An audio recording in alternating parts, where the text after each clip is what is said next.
हाँ, हम लोग इतने में ही थक जाते हैं। आखिर किसी ने सच ही कहा है कि जिसे आप बाहर खोज रहे हैं वो आपके मन में है, जो सुकून की आपको तलाश है वो आपके पास है। और यही ख्याल मोंग फ्यूजी के मन में था जब उन्होंने पीस पगोड़ा बनाने के बारे में सोचा।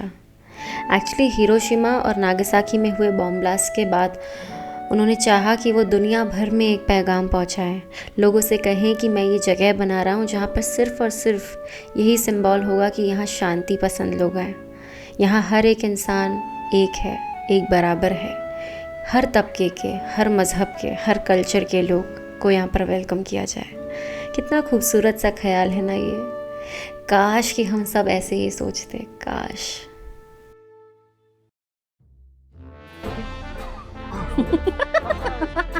बताती हूँ पोस्ट कैसे करते हैं लोग जब हम कहीं जाते हैं। मैं नहीं कह रही, मैं भी वैसे करती हूँ कभी कभी, लेकिन बचपन में ज़्यादातर फोटो ऐसी आई है। ऐसा बोल दिया चल ऐसा करना, या फिर लोग करते हैं ऐसे। और क्या करते हैं लोग, और वो जो पोज होता है, कैमरा इधर है और कैमरे के आगे एकदम ऐसे। नो ऑफेंस करा करो, अच्छी बात है। कितना सुकून लगा आपको? 100 में से 100 में से 100 पक्का लॉक कर दे। अभी बाकी के ट्रिप कंप्लीट करोगे ना, इधर सुकून में सुस्त तो नहीं हो जाओगे? हाँ, गाड़ी में तो मम्मी, हाँ हाँ मम्मी देखो बाहर कितना अच्छा, बहुत अच्छा है। कहाँ चले गए कदम मेरे छुड़ा के तुम? नहीं कहाँ है पापा? है वही तो बोल रही थी यहाँ पापा निकल गया। पापा रहते ना हमेशा हम लोग के साथ। काफी अच्छा लगा हमें, अच्छा है ना। एक्चुअली उन्होंने बंद कर दिया था वो ऊपर जाने के लिए, शायद वो वॉकिंग ऐसा जो राउंड है ऊपर वो उधर बंद है अभी। क्योंकि अभी वो शूज रिमूव करके जाते हैं ना। हाँ, काफी सेक्रेड होली है। फिर अभी इतना ठंड है, फिर कोई उतारेगा भी नहीं। सही बात है। हाँ, नहीं हो पाएगा, हम तो सर्दी हो जाएगी हमें। तो हमारी सवारी अब चल पड़ी थी जूलॉजिकल पार्क की तरफ। वैसे पीस पगोड़ा से जूलॉजिकल पार्क सिर्फ 15 मिनट की दूरी पर था, और बेस्ट बात ये थी कि पूनम हर तरफ हमारा वेट कर रही थी क्योंकि हमने फुल डे के लिए कार ली थी।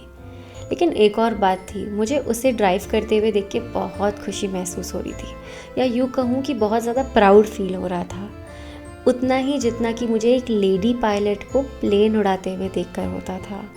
क्योंकि हम लड़कियों को हमेशा बताया गया है कि आपकी जिम्मेदारी तो सिर्फ घर तक है, आपकी जिम्मेदारी है औरों का ख्याल रखना। लेकिन मुझे बहुत अच्छा लगता है जब मैं इंडिपेंडेंट लड़कियों को देखती हूँ अपने काम करते हुए, अपना ख्याल रखते हुए।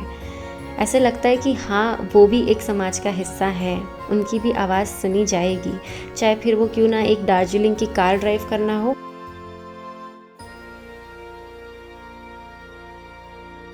या फिर किसी एयरलाइंस का प्लेन।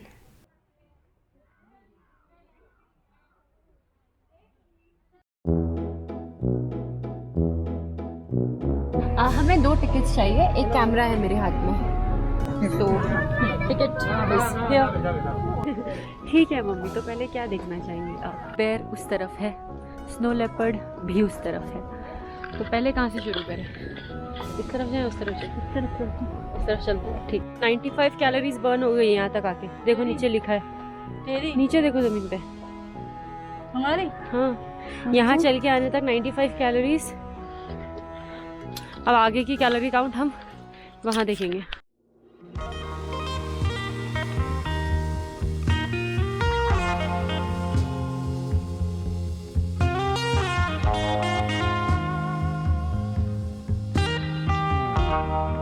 इम्पोर्टेंट वो रहा अंदर बंगाल का टाइगर, जो एक्चुअली शाहरुख खान जैसे बिहेव कर रहा है। बोले ऊपर से देख लो, मुझे ज़्यादा देखने की ज़रूरत नहीं है।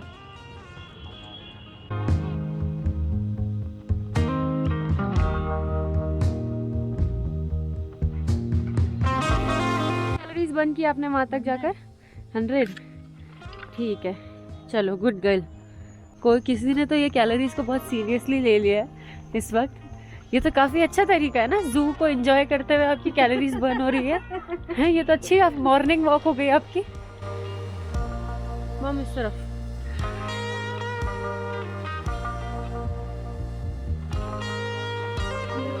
May you climb from peak to peak। बिल्कुल जिंदगी के पहाड़ों को चढ़ रहे हैं हम, है ना मम्मी, है कि नहीं mummy? They're getting trained, I guess।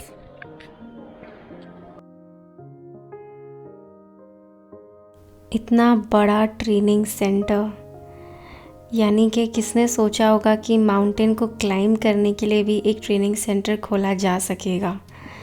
All thanks to that one person जिसने वो कोशिश की, वो पहल की।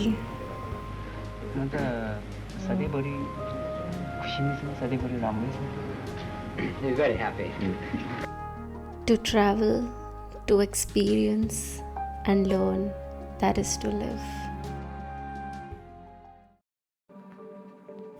वैसे ऊंचाई से किन्हें डर लगता है?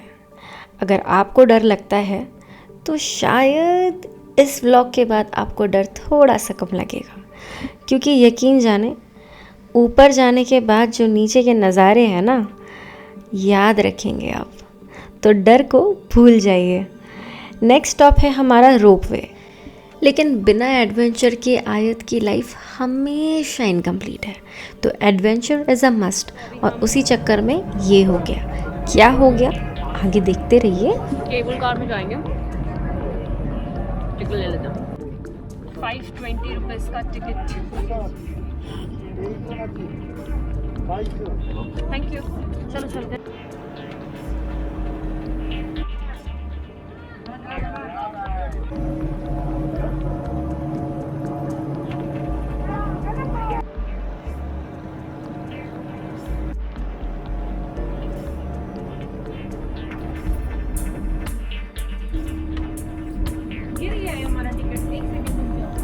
लेकिन उस दिन सच में समझ आया व्लॉगर होने का सबसे बड़ा फ़ायदा, कि मेरे पास रिकॉर्डिंग थी अपनी टिकट्स की, जिसकी बुनियाद पर मैं कह सकती थी कि हाँ मैंने पैसे देकर अपनी टिकट ख़रीदी है जो शायद अब घूम गई है।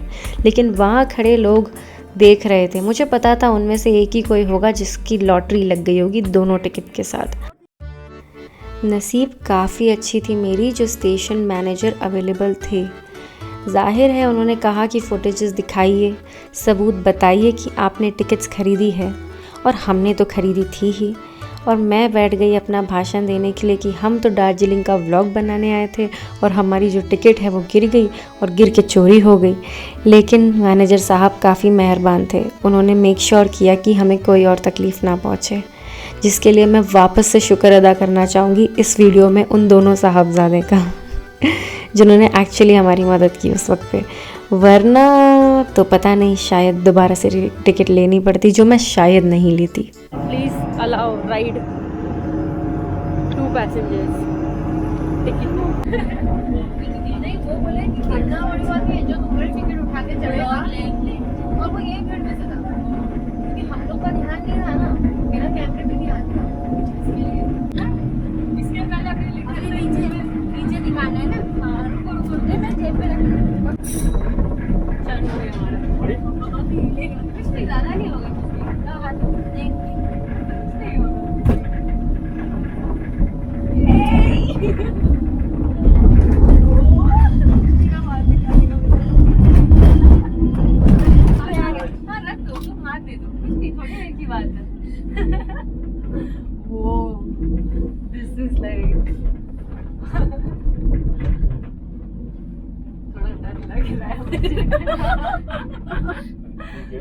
थोड़ा नहीं बहुत लग रहा है।